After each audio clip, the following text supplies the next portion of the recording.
According to Bhagwan Sri Ramana Maharishi, who am I is not Soham Bhavna. Before filling a tub with water, do we not carefully look for any holes and outlets and plug them? Otherwise, most of our efforts to fill it will be in vain. Similarly, before we start to explain the technique of self inquiry, it is necessary to find out the many ways in which it should not be practiced and to dismiss the various wrong ways in which it has already been understood and practiced up till now. There is a difference between the technique of the self inquiry revealed by Sri Bhagwan and that of the self inquiry which we have learned from the Shastras all this time. For ages past, the Shastras have been declaring, who are you? You are not the body, prana, mind, intellect, ego, or the like. You are self, Atma. You are consciousness, which is self. However, they do not go beyond telling us, eliminate the five sheaths, which are non self, as not I, neti neti.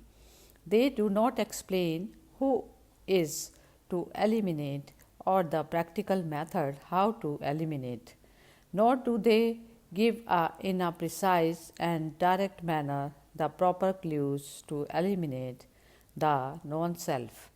That is why even those who have made an extensive study of Vedanta are found to be devoid of the practical experience of jnana, which is the loss of the ego. The I am the body, consciousness, Dehatma Buddhi.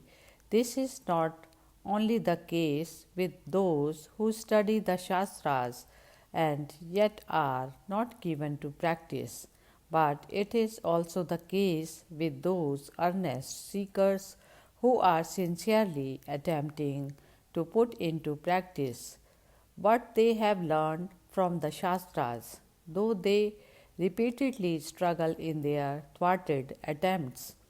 They are not able to achieve the direct experience of the non dual knowledge. On the other hand, jnanis who are permanently established in the natural self consciousness assert that experience of self is here, now, and ever attained. The reason why Sri Bhagwan and those of his disciples who came to him solely for the experience of self knowledge rejoice and exclaim, aha, knowing self is the easiest thing. Indeed, it is the easiest, must be, that on the path of self inquiry, some new clue, which is refined and easy to put into practice, have been given by Sri Bhagwan. Let us see what this clue is. The body is not I. Who am I? I am He. Deham Naham Koham Soham. This is the quintessence of the self inquiry found in the Shastras, to facilitate which they lay down the following four practices sadhanas. First, discrimination viveka between the eternal and the ephemeral. Second, desirelessness vairagya towards the various enjoyments in this world and in any other world. Third, the six virtues of tranquility, sama, and so on. Intense yearning for liberation, mumukshutava, because an aspirant comes to know through the discrimination between the eternal and the ephemeral that liberation is the only eternal thing, nitya vastu. He gains intense yearning for liberation and having thereby acquired desirelessness towards all other enjoyments, he puts forth his efforts in the practice of the six virtues of tranquility and so on. Therefore, in the third sadhana, the sixth virtue, the Shastras give him all the aids they can for the attainment of self knowledge. Thus, when he puts forth his efforts in this third sadhana, it is not clear that he has already completed the first, second, and fourth sadhanas, controlling the sense organs and the organs of action through desirelessness, vairagya, and trying to fix the wavering mind on Brahma are the two essential points among the 6 items of the third sadhana. But while practicing, what exactly does a ripe and tremendously earnest aspirant do? His main practice can only be to fight with desires for sense objects and to think about a second or third person thing which he thinks to be Brahma, the absolute reality. For this, the only aids given to him by the Shastras are the Mahavakyas such as I am Brahm, Aham Brahmasmi, I am He, Soham, and that thou art Tattvam Asi.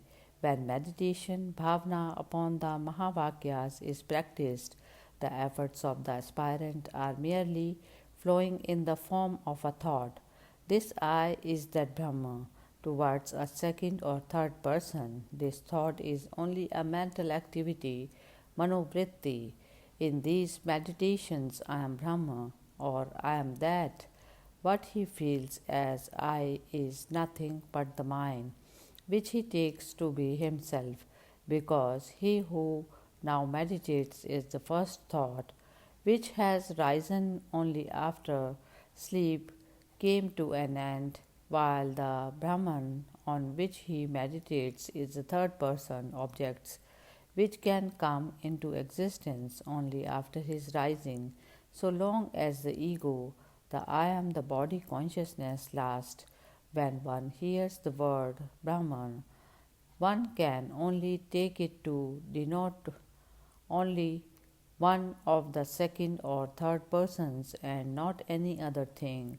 That is not the first person feeling, because in the sentence I am Brahman, since I is already there to denote the first person, the word Brahm can only be taken to mean either a second or a third person. When closely scrutinized, meditations such as I am He or I am Brahma are thus found to be nothing but an activity of the mind diverging towards a third, second person. There is therefore a vast difference as between a mountain and a valley between these meditations, which are mental activities, and the self attention taught by Bhagwan Sri Ramana, which is a stillness of mind. Let us see how.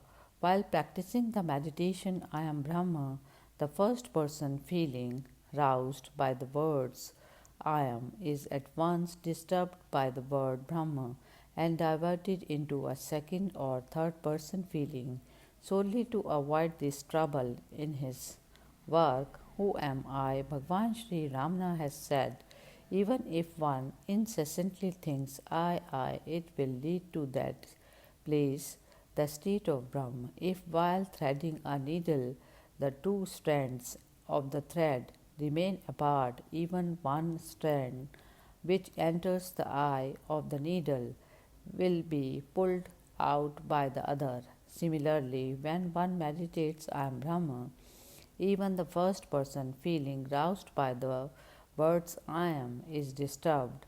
Instead of being allowed to remain in self abidance Atmanishtha and pulled outwards by the word Brahma, since this word creates a second or third person feeling, the aspirant mistakes this subtle activity of his mind, thus going on within him, from the first person feeling to the second person feeling, and from the second person feeling to the first person feeling, to be self inquiry Atma Vichara.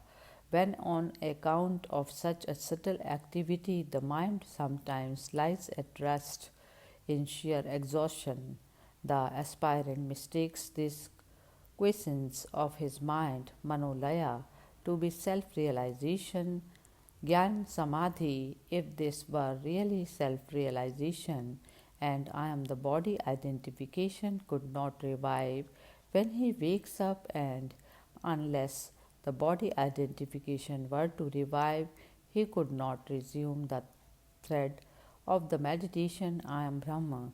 But since the aspirant resumes meditating as soon as he wakes up, does it not prove that what he achieved through that meditation was a mere laya, a sleep like rest?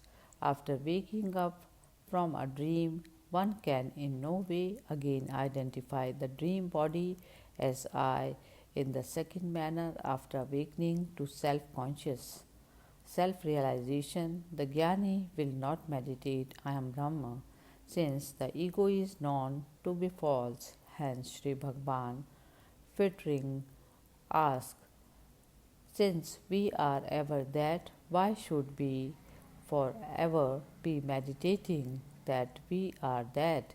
Does a man meditate I am a man? Does a man come to know that he is a man only by meditating I am a man, I am a man? Certainly not. Thus, since the aspirant again starts meditating I am Brahma, it is evident that the state in which he found himself temporarily was not self realization, the real waking. It will be worthwhile to note in this context the following conversation between Sri Ramakrishna and Sri Totapuri, when Sri Totapuri said, "This brass vessel will shine bright only if it is polished daily, so also only by meditating upon these bhavnas daily will our mind remain pure to reflect Brahma." Sri Ramakrishna remarked, "Why to polish if the vessel is gold?"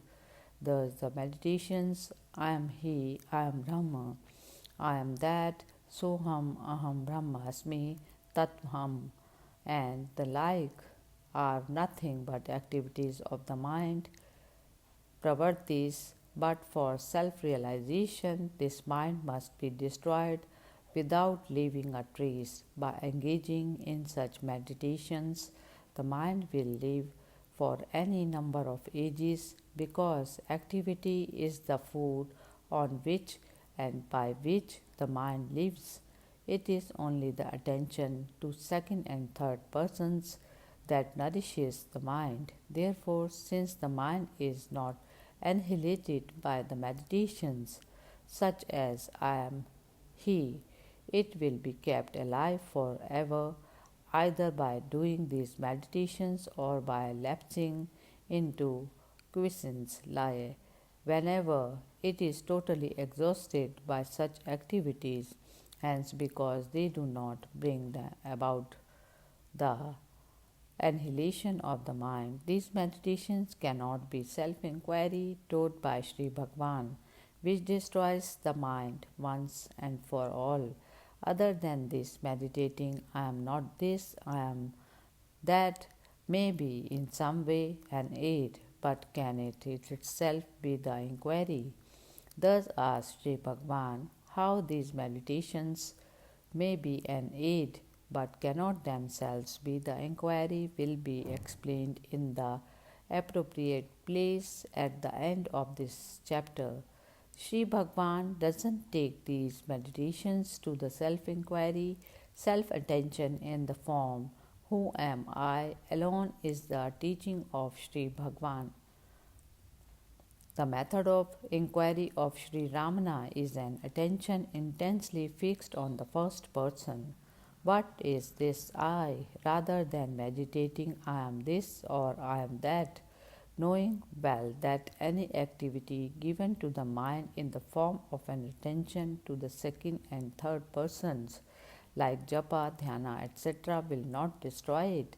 And in order to fulfill the aim of the Mahavakyas, Sri Bhagavan breathes a new life into the Shastras by means of his teachings.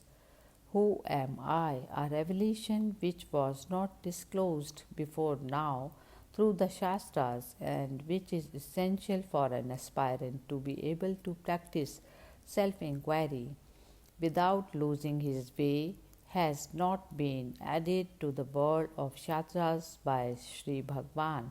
What is this revelation? The mind is destroyed only when it turns towards the first person. Divine lights, divine sounds, heavens such as Kailash, visions of God in form such as Shiva, the six yogic centers such as Muladhara imagined in the body, since these and all other similar objects of the senses are objects perceived by the subtle mind through the subtle five senses, they are nothing but second and third person knowledge, drishya or the seen. And none of them can be the first person knowledge, Drik or the seer. Moreover, when the mind itself, which is an aggregate of thoughts, is a second person objects perceived by us, what else can the objects perceived by it be other than second or third persons? Therefore, the attention of the aspirant should be focused only on self, which always shines even when the mind is not, and should be kept, therefore, without being allowed to be diverted towards any second or third person's object. To think of second and third persons is sheer foolishness, for by thinking of second and third persons, the mental activities, manovrittis, will wax. On the other hand, attending to the first person is equal to committing suicide, for only by inquiring into the first person will the ego itself die. This is no ordinary clue when aspirants, even those who, with intense desirelessness and a steady power of one pointedness, while attending to any undertaking, have been struggling for countless ages through ever so many births and deaths, since not knowing the proper direction in which to make efforts, they have been attending to the useless second and third persons, are puzzled at not finding a solution. This clue of first person attention given by Bhagwan Sri Bhagwan will surely be valued by them as priceless, like a heap of diamonds put into the hands of a poor man. Not only has Sri Bhagwan revealed this clue, but he has also given in his invaluable, appealing, simple, and small work, Who Am I? The exact practical process of self inquiry to help even beginners to fix their mind on self alone without allowing it to stray towards second and third persons. This process will be found well explained in the following chapters. Our treasure, though hidden under the floor of our own house, is as if non existent for us until we come to know about it, dig it out, and enjoy it, just like the herb that was discovered by the doctor in the patient's own garden. If someone makes us aware of the existence of the treasure and enables us to dig it out and to enjoy it, then it is the truly the one who has given it to us anew. In fact, it is He alone who has made us rich. Before that, we were certainly poor. However, there are some among us who have not been able to gain the experience of self in spite of having read about self inquiry in the Shastras, yet who, not knowing the valuable help, the greatness, and the novelty of the technique of self inquiry taught by Sri Bhagwan, asked superficially, self inquiry is already mentioned in the Shastras. What new discovery has been made by Sri Bhagwan? This is similar to the poor saying, Was not this treasure already there in my own house? Though he did not know about it and thus could not dig it out and enjoy it. The reason why we say that it is similar to the statement or the poor man is that had he gained that immense treasure, known its value, and experienced its joy, he would no longer be a poor man, and hence he would not have spoken so belittlingly about his friend's invaluable help. Only those Pandits who have mastered the mere letter of the ancient Shastras but have never experienced even a fringe of the bliss of self through the self inquiry taught there can speak in such a way, since they do not know the technique, unique greatness of the clue discovered and given to the world by Sri Bhagwan and the Sadguru for following the path of self inquiry. If they had found the correct method of practicing self inquiry by studying the Shastras for all these years, why then should they still be struggling and not obtaining the experience of self? In striking contrast to this, all those who have known the reality, though through the great help of the clue given by Sri Bhagwan, were almost ignorant of the ancient Shastras.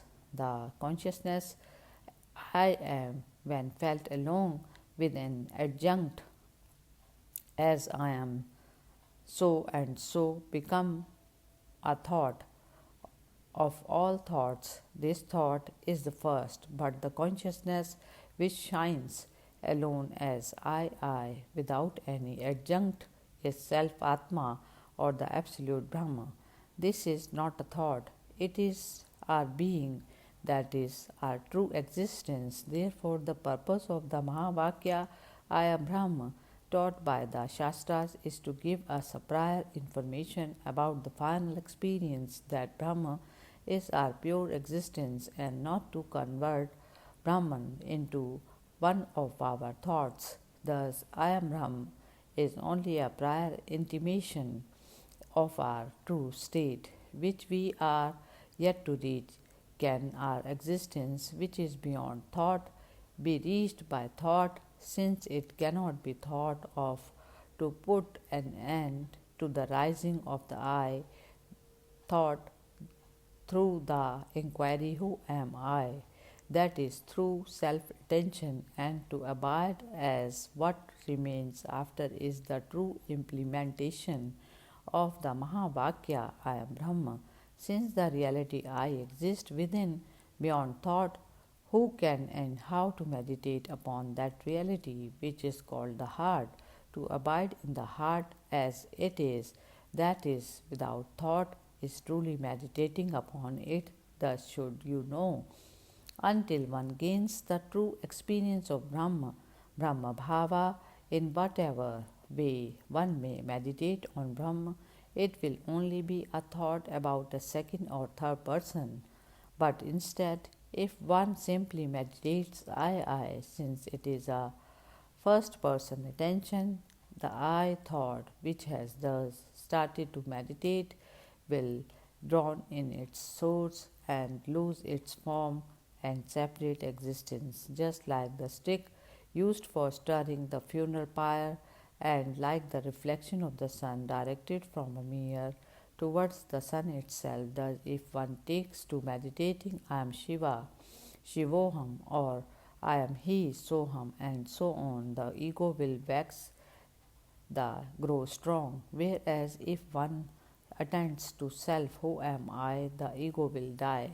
That is why Bhagwan Sri Ramna did not reach I am He, Soham as practice sadhana. If some particular about a town which we want to reach have been given to us beforehand, they will be a good aid. Similarly, the prior information given to us by the Mahavakya, such as I am Brahm, that our final reality is Brahm, may be a good aid, but can it be the practice, the self inquiry itself? No, it cannot. How? Studying the particulars about the town, reading them repeatedly to learn them by heart, and meditating upon them can never be the journey to that place. The same is the case with the Mahavakyas.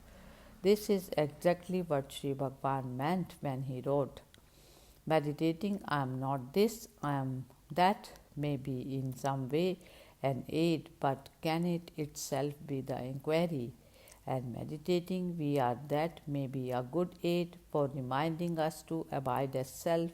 Therefore, the path of inquiry, who am I, is not the meditation upon Mahavakyas such as I am He, We often hear about some lecturers who neither have had a good fortune of being taught by the gracious glance of Sri Bhagwan's eyes, those two flames of jnana which easily reveal this truth, nor have the willingness to scrutinize thoroughly his teachings, but who, after reading Updesha Saram and taking only the later part of the eighth verse, I am He is better than all other meditations, start propagating that Bhagwan Ramana also teaches only the meditating I am He. It is therefore necessary to scrutinize this point a little deeper. The Tamil Vag Updesha, on the other, is it the original from which the Sanskrit Updesha Saram was translated. The correct meaning of the eighth verse will become clear if we know in what context and with what purpose Sri Bhagwan composed Updesha Undhiyar.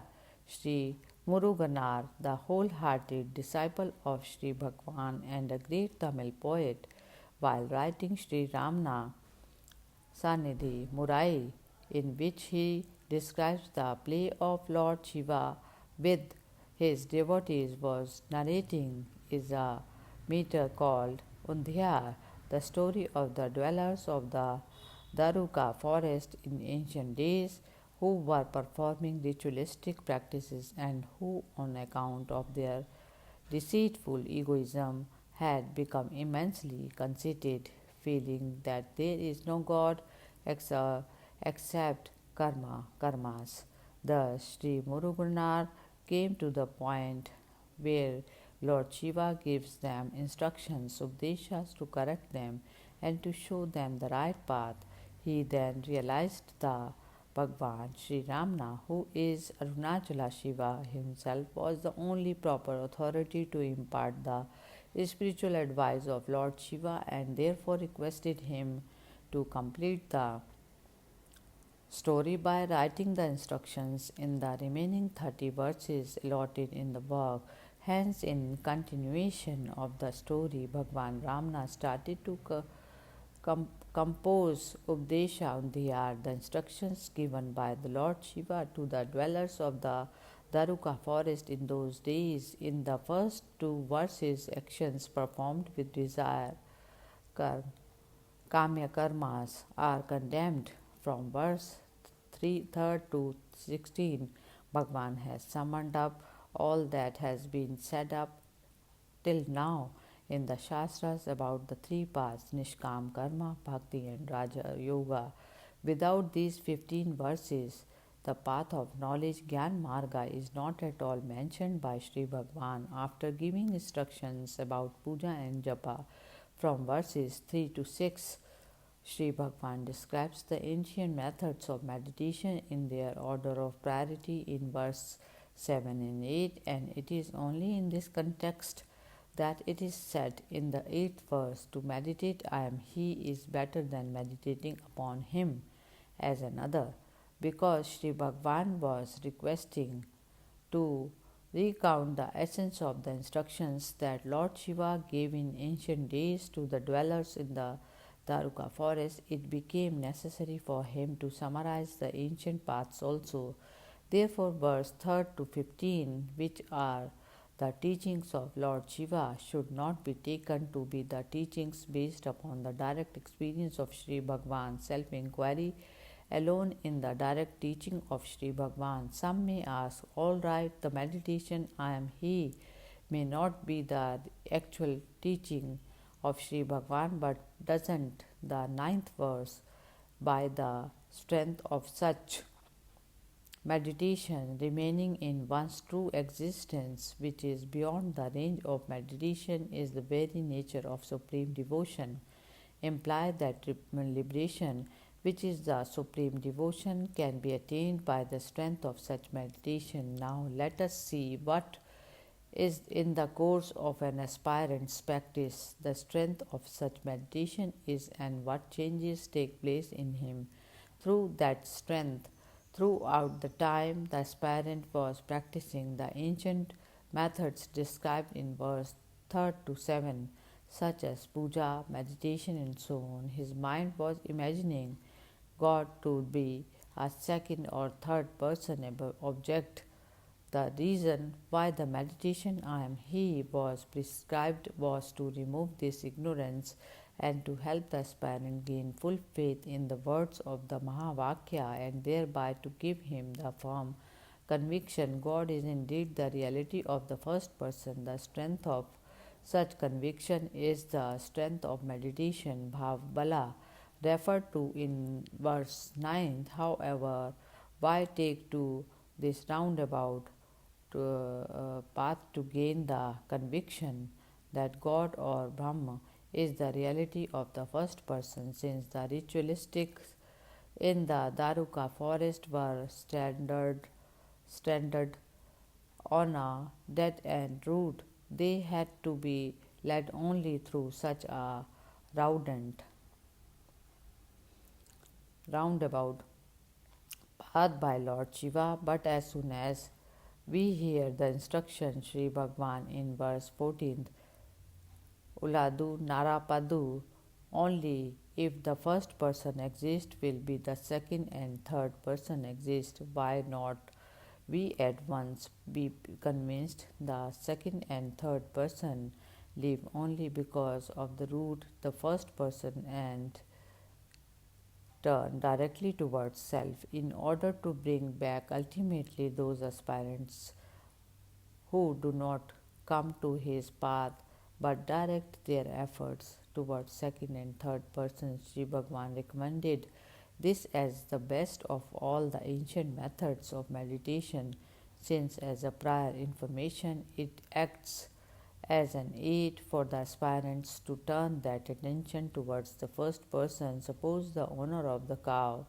which is tied in the other man's shed, comes many times to pat it and feed it, thus making it familiar and acquainted with him.